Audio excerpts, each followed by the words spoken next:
Oldin koronavirus, endi esa Hanta virusi. BMT minbaridan turib 2009-yilda Liviyaning sobiq rahbari Muammar Qazzofi aytgan fikrlar balki endi o'z tasdig'ini topayotgandir.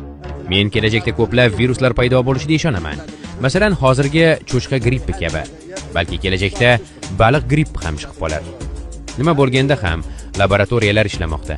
Ayniqsa, maxsus xizmatlarga qarashli laboratoriyalar. Agar vaksinalar juda qimmat narxda sotilayotgan bo'lsa, demak bu tijorat. Ular virusni o'zlari o'ylab topishadi va butun dunyoga tarqatishadi.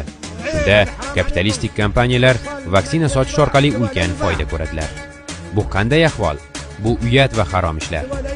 Agar bu virus insoniyat mavjudligiga tahdid solayotgan bo'lsa, unda vaksina hamma uchun bepul bo'lishi kerak emasmi? Dori-darmon sotilmasligi kerak. Agar vaksinalar bepul bo'lsa, ko'rasizki, ko'plab noma'lum viruslar paydo bo'lishdan va tarqalishdan to'xtaydi. Chunki ular vaksina sotib, kapitalistik kompaniyalar foyda ko'rishi uchun sun'iy ravishda yaratilmoqda.